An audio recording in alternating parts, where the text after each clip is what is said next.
2 कोन व कोनांचे प्रकार.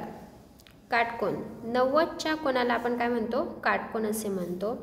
काटकोन अशा प्रकारचा असतो.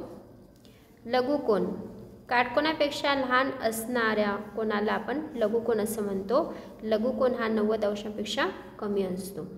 विशाल कोन काटकोनापेक्षा मोठ्या असणाऱ्या कोनाला आपण विशाल कोन म्हणतो. विशाल कोन हा 90 अंशापेक्षा जास्त असतो. व्यवसाय नंबर 29 प्रश्न क्रमांक 1 खालीलपैकी कोनांसंबंधी अयोग्य जोडी कोणती. आता हा बघा काटकोन आहे, तर इथे काटकोनच दिलेले आहे. हा जो आहे विशाल कोन आहे, 90 अंशापेक्षा कमी आहे, पण हा लघुकोन आहे, 90 अंशापेक्षा कमी आहे, पण इथे काय सांगितले विशाल कोन आहे, तर हे चुकीचं आहे. ब हा विशाल कोन आहे आणि इथे सांगितले लघुकोन आहे, तर क पण अयोग्य आहे. म्हणून ब आणि क पर्याय क्रमांक 2.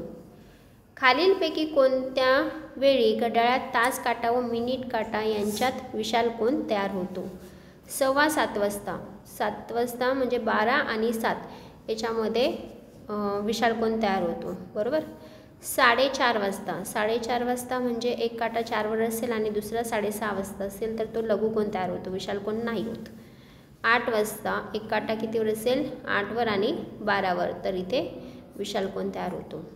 3 वाजता इथे काटकोन तयार होतो, तर आपला आन्सर असेल अ आणि क पर्याय नंबर 2.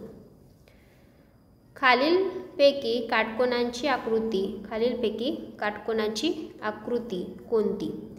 आता इथे काटकोनाची आकृती बघा, ही अ आणि क 2 आकृत्या आहे. पर्याय नंबर अ आणि क पहिलाच. प्रश्न क्रमांक 4 एका कोनाचे माप 65 आहे, तो कोन कोणत्या प्रकारचा कोन असेल. तर काटकोनासाठी 90 असा असतो. 65 जो आहे तो 90 पेक्षा कमी आहे, म्हणून तो कोणता झाला? लघुकोन. प्रश्न क्रमांक 5 खालीलपैकी कोणत्या कोनाचे माप 100 पेक्षा कमी असते. 100 पेक्षा कमी असणारा कोन एक तर लघुकोन आणि दुसरा काटकोन. ब आणि क कुठे? इकडे बघा, ऑप्शन नंबर 4. प्रश्न क्रमांक 6 4 वाजता तास काटा व मिनिट काटा यांच्यात कोणता कोन तयार होतो. तास काटा आणि मिनिट काटा यांच्यात 4 वाजता विशाल कोन तयार होतो. ठीक 3 वाजता. प्रश्न क्रमांक 7 ठीक 3 वाजता तास काटा व मिनिट काटा यांच्यात कोणता कोन तयार होतो, तर काटकोन तयार होतो. सोबतच्या घड्याळातील काट्यांमध्ये कोणता कोन आहे. इथे हे एक घड्याळ दिले आहे आणि त्याच्यामध्ये बघा मिनिट काटा हा एक वर आहे आणि तास काटा हा 3 वर आहे, तर यांच्यामध्ये जो कोन दिसतोय तो कोन आहे लघुकोन, कारण तो 90 अंशापेक्षा कमी आहे. भिंतीने जमिनीशी केलेला कोन. भिंत ही सरळ असते आणि जमीन पण सरळ असते, म्हणून कोणता कोन तयार होतो? काटकोन तयार होतो.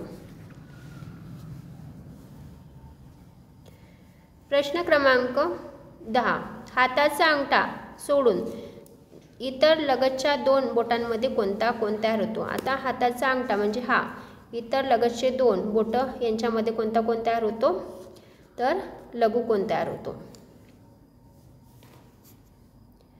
बाभळीच्या काट्यांमध्ये कोणत्या प्रकारचा कोन दिसून येतो. आता बाभळीच्या काट्यांमध्ये तसा तर विशाल कोन तयार होतो आणि विशाल कोन हा 90 अंशापेक्षा जास्त असतो, म्हणून विशाल.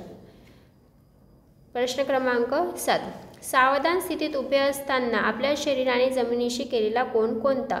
आता आपण सावधान स्थितीत उभे आहे म्हणजे आपण सरळ उभे आहे आणि जमीन पण सरळ आहे, तर या दोन्ही साईड ज्या आहेत त्या एकदम स्ट्रेट आहेत, तर तो काटकोन तयार होईल. घसरगुंडीने जमिनीशी केलेला कोन लघुकोन व दुसरा विशाल कोन, कारण जमिनीने जर घसरगुंडीने जमिनीशी जो कोन करतो ते एकतर विशाल कोन करते किंवा लघुकोन करते. ठीक आहे.